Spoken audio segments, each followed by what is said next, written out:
there! Welcome to Nerd.World History. Hope you're all doing okay wherever you are in the world, and welcome to the channel. This is a new channel for me. I have got two others that this is spun off from. There are links in the description below if you'd like to check them out. They're more in regards to films and cult series, science fiction, horror, action, etc. and less to do with factual.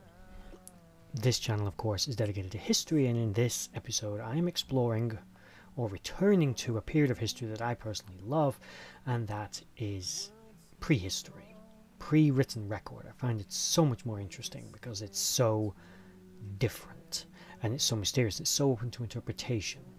And in that regard, I want to look at one of the Celtic gods, specifically Camulus, the god of war. Before we get started, ask if you like this video, or if you like any of the videos on this channel, please consider liking, sharing and subscribing and commenting down below on any subjects you'd like me to cover, or what you think of this particular one, and would you like me to cover more Celtic gods. Celtic gods generally are fairly mysterious. You don't always know so much about them unless the Romans tend to identify with them a little bit, which we'll get to. With that said, let's get started on this video. Camulus was an ancient god believed in by the ancient peoples of Celtic Britain, Ireland and Gaul, specifically, although he was likely worshipped in other Celtic areas of Europe, such as the Germanic or even Hispanic areas. Evidence of him has cropped up all over the place, even into the Roman period. Now, the Romans had this habit of, when they entered a land, unlike more modern religions that might try to destroy an existing religion, the Romans are polytheistic, so they believed that potentially all gods could exist, but sometimes one god was maybe the same as another god, such as the goddess Celtic and Minerva. They believed them to be the same person. In this case, Camulus, being a popular god of war to the Celts, particularly in Gaul and Britain, was identified as being akin to the Roman god Mars in much of his mythology and who and what he was. Basically, he was a god of war, so they thought maybe it's the same person. They identified it that way. To the Romans, this will be much of a political statement as anything, as well as a religious one, but it worked in many cases. Now, the city of Colchester in Essex in England, originally named by the Romans Camulodunum, is believed to be named after the god Camulus. More specifically, it's a hybridization, it's a Romanization of the Brythonic word of Camulus, basically the god, and dunum, which meant fort or fortification, something along those lines. And that was a reference likely to the fact that Camulodunum was originally a Celtic stronghold and was defended. The Romans made it into a big city, and they named it Camulodunum after Camulus. Inscriptions of him are also found all over the place in the Roman Empire, evidence of his worship all over the place. Usually, because the Romans were the ones doing the writing, inscriptions, dedications to him and to Mars. For example, there is an inscription stone found in a Roman fort near the Antonine Wall, which is a slightly lesser known Roman wall that bisects Scotland about halfway up, built a little bit after Hadrian's Wall. When those forts were abandoned, things were left behind. We've dug them up since, and we found a stone with yada yada blah blah blah to Camulus and Mars on it. So he was definitely still worshipped in the post-Celtic period into the Roman age, due to the fact that he was a powerful god of war, and the Romans likely didn't want to anger him, as some Celtic gods were seen as quite powerful, and as I said, some of them were identified as being the same as their Roman counterparts.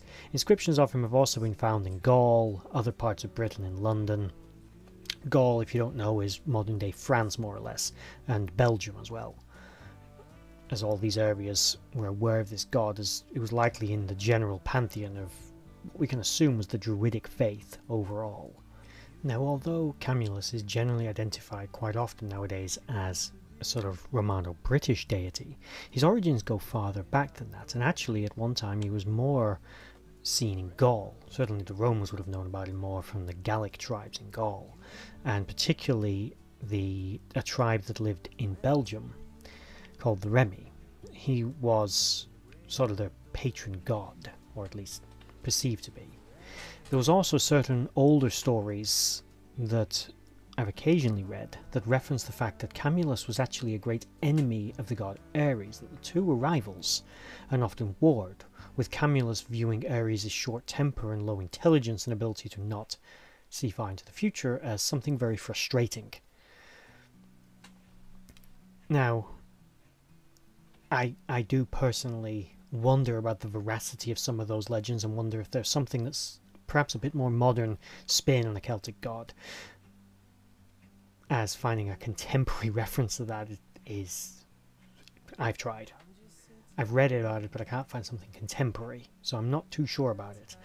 But it's interesting as an idea because Ares is technically Mars, and the Romans identified Camulus as Mars.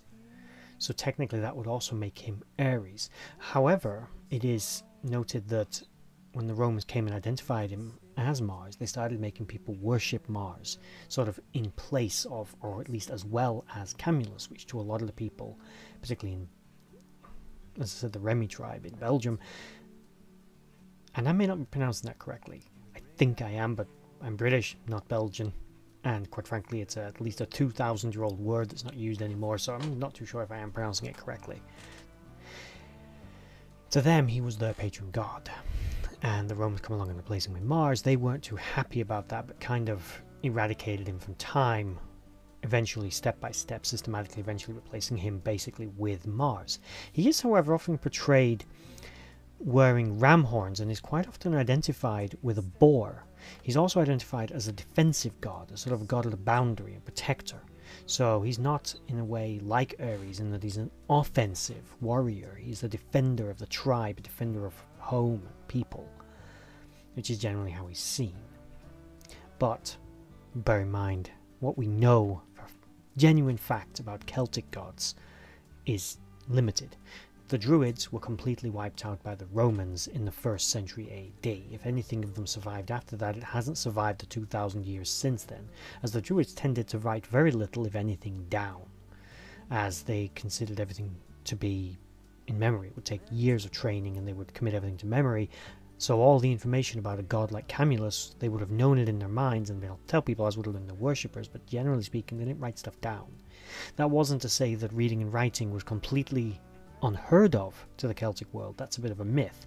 It's just it was very, very rare, and pretty much nothing survives to the modern age. And you really only start to see written accounts of the Celts either from other sources or from about the 1st century BC, when they start really being introduced to the Romans and the Romans introduce it. There were a couple of homegrown written languages such as Ogham script, but again, not much wrote down. So we don't know much firsthand aside from what the Romans write down. And I always view Roman history with a grain of salt.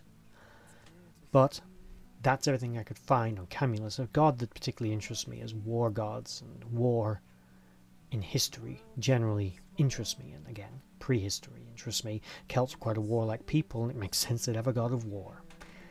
And as I said, there are quite a few place names named after him, most notably Colchester in England is named after him. But that's all I've got for this god at the moment, and it's the end of the video. If you liked this video, please like, share and subscribe and comment down below. Please check out my other 2 channels if you feel like it. If you like them, please like, share, comment down below on them. Maybe comment that you came from here, because I kind of like to know who's actually going between my different channels. With that said, thanks for watching if you made it all the way to the end of the video, and bye bye.